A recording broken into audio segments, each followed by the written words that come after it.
جا۔ اللہ تجھے مرنے سے پہلے پہلے حاصل کرنا ہے، ڈھونڈنا ہے، پا لینا ہے، راضی کر کے مرنا ہے۔ لیتک تحلو والایام مریرۃ ولیتک ترضی والانام غضاب ولیت الذی بینی وبینک عامر وبینی وبین العالمین خراب ولیت الشراب من ودادک صافیا وشربی من ماء المعین السراب فاذا صح منک الود فالکل حین وکل الذی فوق التراب التراب۔ اللہ کو پاتے ہوئے جو سودا کرنا پڑے کر جاؤ۔ عبداللہ بن حذیفہ کو رومیوں نے پکڑ لیا، صحابی ہیں، ان کو آگ میں ڈالنے لگے تو وہ رو پڑے۔ تو لوگوں نے رومی بادشاہ سے کہا کہ یہ رو پڑا ہے، ڈر گیا ہے، ان کا لے آؤ، میرے پاس لے آؤ۔ ان کو واپس لائے تو رومن بادشاہ نے پوچھا کیوں روئے ہو، موت سے ڈر گئے ہو؟ کہنے لگے موت تو ہمارے لیے سب سے بڑا تحفہ ہوتا ہے، میں اپنی بے بسی پہ رویا ہوں۔ کہ کیا بے بسی ہے؟ کہ بے بسی یہ ہے کہ ایک جان ہے، آگ میں گرتے ہی جل کے راکھ ہو جائے گی۔ کاش میرے جسم پر جتنے بال ہیں اتنی میری پاس جانیں ہوتی اور میں ایک ایک جان کو اللہ کے نام پہ قربان کرتا۔ آج مرنے کا مزہ نہیں آ رہا، اس پہ رویا ہوں۔ تو بادشاہ اتنا حیران ہوا، انہوں نے کہا تو میرا ماتھا چوم دے اور میں تمہیں آزاد کرتا ہوں۔ تو اس کا ماتھا چوما، انہوں نے چھوڑ دیا۔ 2000 سال پیچھے چلے جائیں، فرعون دنیا کا واحد انسان ہے جس نے کہا انا ربکم الاعلی، میں سب سے بڑا رب ہوں، اور اپنے آپ کے رب ہونے کا دعویٰ انسانوں میں صرف فرعون کا ہے۔ اس کی باندی مسلمان ہو گئی، موسیٰ علیہ السلام کا کلمہ پڑھ لیا، ایمان چھپتا نہیں، وہ پتہ چل گیا۔ فرعون نے اس کو پکڑوایا، اس کی 2 بچیاں، ایک دودھ پیتی ایک ساتھ چلتی، اور اس اپنے دربار میں کڑاہ میں تیل ڈلوایا، نیچے آگ لگوائی، تیل ابلنے لگا۔ جب وہ پوری طاقت سے ابلنے لگا تو اس نے فرعون نے اس عورت سے، اس باندی سے کہا یہ آگ تیرے سامنے ہے، جلتا ہوا تیل، موسیٰ کے رب کو مانے گی تو پہلے تیری بچیوں کو جلاؤں گا پھر تجھے جلاؤں گا، اور اگر مجھے رب مانے گی تو تیرے گھر کو سونے چاندی سے بنا دوں گا، تیرے گھر کو سونے چاندی سے بھر دوں گا۔ اللہ کا پا لینا یہ میری آپ سب کی معراج ہے، اور اللہ کو کھو دینا میرے آپ سب کے لیے ہلاکت اور تباہی ہے۔ سنو اس نے کیا کہا، اللہ نے اپنی محبت کو ماں سے تشبیہ دی ہے، باپ سے نہیں دی، اور چھوٹا بچہ زیادہ ممتا کو لیتا ہے۔ وہ کہنے لگی فرعون یہ تو میری 2 ہیں، میری 100 ہوتی تو اللہ کے نام پہ آج میں قربان کر دیتی۔ فَقْضِ مَا أَنْتَ قَاضٍ، کر جو تجھے کرنا ہے۔ تو پاگل ہو گیا، غصے میں کہنے لگا اس کی بڑی بیٹی کو ڈال دو۔ تو انہوں نے اس کو یوں ٹانگوں سے پکڑا اور وہ چیختی چلاتی ہوئی تھی۔ ماں کا ایک بول اس کی جان بچا سکتا تھا، اور پھر گھر جا کے توبہ کر لیتی۔ وہ کہتی ہے اللہ مجھے معاف کر دے، میں نے کلمہ کفر کہا۔ اس کو ٹانگوں سے پکڑا ہوا ہے، اس کے ہاتھ نیچے جھول رہے ہیں، اور وہ اماں بھی کہہ رہی کہ مجھے بچا دو۔ ماں نے اپنی آنکھوں سے بچی کو تیل میں یوں ڈوبتے دیکھا، اور پھر وہ ابھری جیسے مچھلی تلنے کے لیے، جیسے مچھلی تلی جاتی تو باہر آ جاتی ہے، اوپر آ جاتی، تو وہ ایسے بلبلے اٹھ رہے تھے۔ وہ ایک ہی لمحے میں اس کی تو جان گئی، ایک آنسو کا قطرہ اس نے نہیں نکلنے دیا اپنی آنکھوں سے، اور اپنے دل کو جب مضبوط کیا تو میرے رب کی غیرت، میرے رب کی رحمت، محبت حرکت میں آئی۔ اللہ نے ماں کی آنکھوں سے پردہ ہٹا دیا، اور ماں نے اپنی بیٹی کی روح کو نکلتے دیکھا،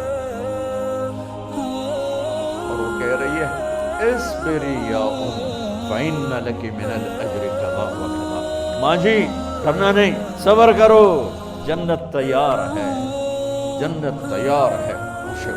معصوم بچی کو تو پتہ بھی نہیں تھا کہ کیا ہونے والا ہے، اس کو پکڑ کے یوں ڈالا، اس کی تو آہ بھی نہ نکلی، اور وہ مچھلی کی طرح تلی گئی۔ پھر ماں کا کلیجہ پھٹا، اللہ نے پھر آنکھوں سے پردہ ہٹایا، اور انہیں اپنی بچی کی روح کو نکلتے دیکھا، اور وہ کہہ رہی ہے اصبری یا ام فإن لک من الأجر کذا وکذا۔ ماں جی تھوڑی دیر کا صبر، جنت تیار ہے، جنت تیار ہے، جنت تیار ہے۔ اللہ کو پایا سب کچھ پایا، اللہ کو کھو دیا سب کچھ کھو دیا۔ جب اس کو پکڑ کے لے جانے لگے، اس نے فرعون کو دیکھا، فرعون اس کی آنکھوں میں آنکھیں نہیں ڈال سکتا، نظریں نیچے ہوں گی اس کی۔ کہنے لگی میری ایک بات مانو گے، میری ایک خواہش پوری کرو گے؟ فرعون نے پوچھا کیا؟ کہ جب میں بھی جل جاؤں تو میری اور میری بچیوں کی ہڈیوں کو اکٹھے دفن کرنا، باہر پھینک نہ دینا، دفنا دینا۔ فرعون نے کہا تمہاری یہ خواہش پوری کی جائے۔ انہوں نے کہا پیچھے ہٹ جاؤ، میں نے اللہ کو جان دینی ہے، مجھے دھکا دینے کی ضرورت نہیں ہے، میں اپنے اللہ سے ملنے جا رہی ہوں۔ سبحان اللہ، جب اللہ مطلوب ہوتا ہے تو موت محبوب بن جاتی ہے، جب اللہ کی نافرمانی ہوتی ہے تو موت سے نفرت ہو جاتی ہے، مرنا عذاب نظر آتا ہے۔ وہ چھلانگ مار گئی، اللہ اکبر کا نعرہ لگاتی ہوئی، ہڈیاں ادھڑ گئیں، گوشت ادھڑ گیا، ہڈیاں باقی رہ گئیں۔ فرعون نے کہا ایک ہی جگہ ڈال دو، سب کو دفن کر دو۔ دفن 2000 سال کے بعد بچوں بچیوں، 2000 سال کے بعد موسیٰ علیہ السلام کے 2000 سال کے بعد جناب رسول اللہ صلی اللہ علیہ وسلم دنیا میں تشریف لائے۔ 40 سال کی عمر میں نبوت ملی، 50 سال کی عمر میں معراج ہوا، 2050 سال کے بعد میرے نبی کی سواری بیت المقدس جا رہی ہے، اور بیت المقدس پر جب وہ اوپر پہنچے ہیں تو مصر وہاں سے قریب ہو جاتا ہے۔ جب وہ اترنے لگے تو میرے نبی نے کہا جبریل جنت کی خوشبو آ رہی ہے، جبریل جنت کی خوشبو آ رہی ہے۔ ابھی تو جنت اوپر ہے، ابھی تو اوپر جانا ہے، تو یہ زمین سے جنت کی خوشبو کیا آ رہی ہے؟ تو جبریل نے عرض کی یا رسول اللہ، فرعون کی ایک بانی جو اللہ سے سودا کر گئی جان کا اور اپنی بچیوں کا، اس کی بچیوں کی ہڈیوں کو جہاں دفن کیا گیا ہے، یہ خوشبو جس دن انہیں دفن کیا تھا اس دن سے لے کر آج تک یہ خوشبو آ رہی ہے، اور یہ قیامت تک آتی رہے گی۔ اللہ اپنے نام پہ قربان ہونے والوں کی یوں قیمت لگاتا ہے، پہلے اپنی منزل طے کرو، پہلے اپنی منزل طے کرو، پہلے اپنی منزل طے کرو کہ مجھے اپنی زندگی کی سے لینا کیا ہے، مجھے اللہ کو پانا ہے، مجھے اللہ کو پانا ہے۔ میں نے اللہ کی قسم، اگر اللہ راضی ہے تو پھر موت سے بڑھ کر کوئی تحفہ نہیں، اس سے بڑھ کر کوئی خوبصورت پیغام نہیں، اور اگر اللہ ناراض ہے تو موت سے خوفناک کوئی پیغام نہیں۔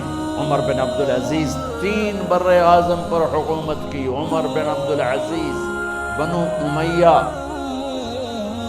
مروان 9 مہینے حکومت کی، اس کا بیٹا عبد الملک بن مروان 21 برس حکومت کی، اس کا بیٹا ولید 10 سال حکومت کی، اس کا بیٹا سلیمان 2.5 سال حکومت کی۔ اسی تخت پر بیٹھے عمر بن عبدالعزیز۔ پہلے چاروں نے اللہ کے شریعت کو قربان کیا حکومت کے لیے، عمر بن عبدالعزیز نے اپنے آپ کو قربان کیا اللہ کے لیے، حکومت کو پاؤں کے تلے رکھا اور اللہ کی رضا کو سامنے رکھا۔ ان کو زہر دیا گیا، جب ان کی موت کا وقت قریب آیا تو انہوں نے رجا بن حیوہ کو بلایا۔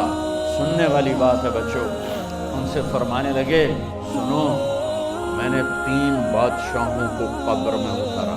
اب بچیاں تو قبرستان جاتی نہیں، ہم تو اپنے ہاتھوں سے قبر میں اتارتے ہیں، اور اوپر مٹی ڈالتے ہیں، اور اوپر اینٹیں ڈالتے ہیں، اور پھر منو مٹی میں دبا کے واپس آتے ہیں۔ یہ منظر آپ بچیوں کے تو دیکھنے کا بھی نہیں ہے۔ وہ کہنے لگے میں نے 3 بادشاہوں کو مٹی میں ڈالا، لیکن ان کے کفن کی گرہ کو جب کھول کے دیکھا تو ان کے چہرے قبلے سے ہٹ چکے اور رنگ ان کے کالے پڑ چکے تھے۔ ولید بن عبد الملک، سلیمان بن عبد الملک، عبد الملک بن مروان، عبد الملک باپ، ولید بیٹا، سلیمان بیٹا، یہ تینوں ان کے چہرے کالے ہو گئے تھے اور ان کا قبلے سے منہ پھر گیا تھا۔ اب میں مرنے لگا ہوں، مجھے پہلے ضرور چیک کرنا کہ میرا اللہ میرے ساتھ کیا کرتا ہے۔ پہلے تینوں کی ظلم کی حکومت تھی، ان کے چہرے قبلے سے کیوں ہٹ گئے؟ آپ کو عجب بات بتاؤں، ولید بن عبد الملک روزانہ تہجد میں کھڑے ہو کے 10 سپارے پڑھتا تھا، 10 سپاروں کی تلاوت تہجد میں کرتا تھا کھڑے ہو کے، اور قبلے سے چہرہ ہٹ گیا۔ سلیمان بن عبد الملک تہجد گزار، چہرہ قبلے سے ہٹ گیا، ظلم کیا، ظلم کیا، ظلم کیا، خون کو پانی بنا دیا، حکومت پر شریعت کو قربان کیا، رشتے ناتوں کو قربان کیا۔ اللہ نے قبلے سے چہرے، نمازیں منہ پہ مار دی، روزے منہ پہ مار دیے، حج زکاتیں منہ پہ مار دی، تہجد ان کے منہ پہ مار دی، اور ان کے چہروں کو قبلے سے ہٹا دیا اور رنگ کالے کر دیے۔ عمر بن عبدالعزیز نے اسی سلطنت کو عدل سے بھر دیا، اسی سلطنت کو عدل سے بھر دیا۔ کیسی سلطنت کی؟ جب گورنر تھے تو 60 اونٹوں پہ سامان چلتا تھا، جب امیر المومنین بنے تو بچے کہنے لگے ماں سے، بچے بچیاں 12 تھے، ماں سے کہنے لگے کہ عید کا موقع آ رہا ہے، ابا سے کہو ہمیں نئے کپڑے تو لے کر دیں۔ ان کی ماں کا نام ہے فاطمہ، بچوں کی ماں کا نام فاطمہ بنت عبد الملک۔ یہ دنیاوی سٹیٹس میں سب سے بڑی خاتون گزری ہے، آج تک اس کے لیول کی کوئی عورت نہیں آئی۔ دادا بادشاہ، باپ بادشاہ، 4 بھائی بادشاہ، 6 خامن بادشاہ، 7 نسبتوں سے یہ عورت شہزادی رہی ہے۔ حضرت عمر گھر آئے، بیگم نے کہا بچے کپڑے مانگ رہے ہیں۔ حضرت عمر کہنے لگے میرے پاس تو پیسے نہیں ہیں، تنخواہ میں تو مشکل سے روٹی پوری ہوتی ہے، کہاں سے لے کر دوں؟ تو تھوڑی دیر خاموش رہی بیگم، پھر کہنے لگی آپ ایسا کریں، اگلے مہینے کی سیلری ایڈوانس لے لیں، اس سے میں کپڑے لے لیتی ہوں اور روٹی کا خرچہ میں مزدوری کر کے، گھر بیٹھے مزدوری کر کے چلا لوں گی، آپ 1 مہینے کی تنخواہ ایڈوانس لے لیں۔ حضرت عمر بن عبدالعزیز واحد خلیفہ ہیں جن کے دور میں 3 بر اعظم میں زکوٰۃ لینے والا باقی نہیں بچا تھا۔ یہاں لاہور بھی ان کی حکومت کے نیچے تھا، جنوبی اسپین فرانس ان کی حکومت کے نیچے تھا، کاشغر تک ان کی حکومت کے نیچے تھا، استنبول کے دروازوں تک ان کی حکومت تھی۔ 3 بر اعظم میں ایک آدمی زکوٰۃ لینے والا نہ بچا، اور اپنا حال یہ ہے کہ بیگم سے کہہ رہے ہیں پیسے کوئی نہیں، کپڑے کہاں سے لے کر دوں؟ اور بیگم طریقہ بتا رہی ہے کہ آپ اگلے مہینے کی تنخواہ ایڈوانس لے لیں، اس سے میں کپڑے لے لوں گی، اور چولہے کا خرچہ، روٹی کا خرچہ میں گھر بیٹھ کے مزدوری کر کے کما لوں گی۔ تو حضرت عمر کہنے لگے ہاں یہ ٹھیک ہے۔ باہر آئے، وزیر خزانہ مزاحم انہیں بلایا کہ بھائی ہمیں اگلے مہینے کی تنخواہ ایڈوانس چاہیے، یہ تنخواہ والے لوگ بیٹھے ہوئے تنخواہیں لیتے ہیں۔ اس نے کاغذ قلم آگے رکھ دیا، کہا حضرت یہاں لکھ کے دے دیں، آپ 1 مہینہ زندہ رہیں گے میں تنخواہ دے دیتا ہوں، آپ مجھے لکھ کے دے دیں آپ 1 ماہ زندہ رہیں گے میں آپ کو تنخواہ دے دیتا ہوں۔ چپ کر کے اٹھے، ایک لفظ نہیں بولے، گھر گئے۔ حضرت اپنی بیگم فاطمہ سے کہا بیگم بچوں سے کہہ دو کہ باپ کے پاس کپڑے لے کر دینے کی سخت نہیں ہے، اور خزانے ایسے بھرے پڑے تھے کہ زکوٰۃ لینے والا کوئی نہیں تھا۔ عید کی نماز ہوئی، نماز کے بعد جب ساری فیملی ملنے آئی اور بچے بھی ملنے آئے تو ان کو دیکھ کر ان کی آنکھوں میں آنسو آ گئے۔ کہنے لگے بچوں آج تمہیں دکھ تو ہوگا اپنے باپ پر کہ ایک جوڑا کپڑا بھی لے کر نہ دیا عید کا۔ تو ان کے ایک بیٹے نے کہا ابا جان آج ہم بڑے خوش ہیں، ہمارا سر اونچا ہے کہ ہمارے باپ نے مسلمانوں کے مال پہ ڈاکہ نہیں ڈالا، ہمیں قربانی کا بکرا بنایا، لیکن مسلمانوں کے مال میں خیانت نہیں کی۔ یہ ان کا طرز حکومت تھا، اس طرح انہوں نے حکومت کی۔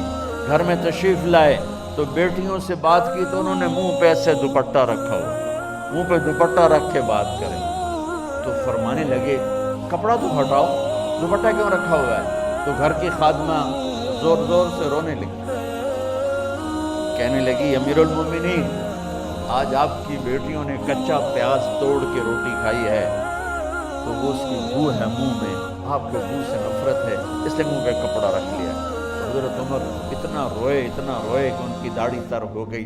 کہنے لگے آخر میں جب تھوڑا آسرے میں آئے کہ میری بیٹیوں تمہارا باپ تمہیں بڑے اچھے کھانے کھلا سکتا ہے لیکن میں جہنم کو برداشت نہیں کر سکتا، میں جہنم کی آگ برداشت نہیں کر سکتا۔ اب مرنے کا وقت آ گیا۔ جب وہ گورنر تھے تو 60 اونٹوں پہ ان کا سامان چلتا تھا، اور جب وہ امیر المومنین بنے تو عیادت کے لیے لوگ آ رہے تھے، تو سالم عیادت کے لیے آئے، فاطمہ کے بھائی۔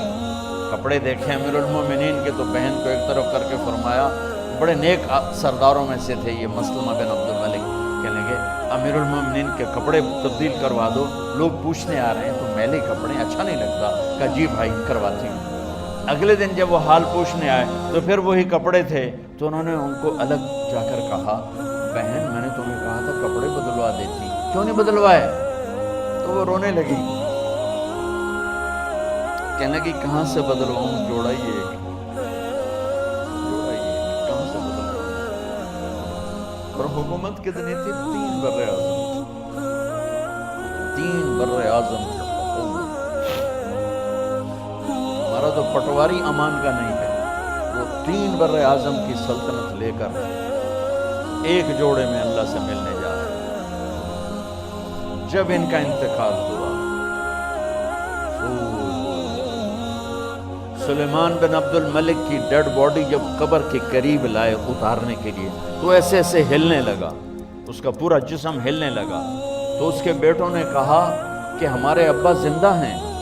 تو حضرت عمر نے فرمایا بیٹو زندہ نہیں ہیں، عذاب قبر جلدی شروع ہو گیا ہے، عجل اللہ بالعقوبہ، قبر کی پکڑ پہلے شروع ہو گئی ہے، چھپاؤ اپنے باپ کو جلدی۔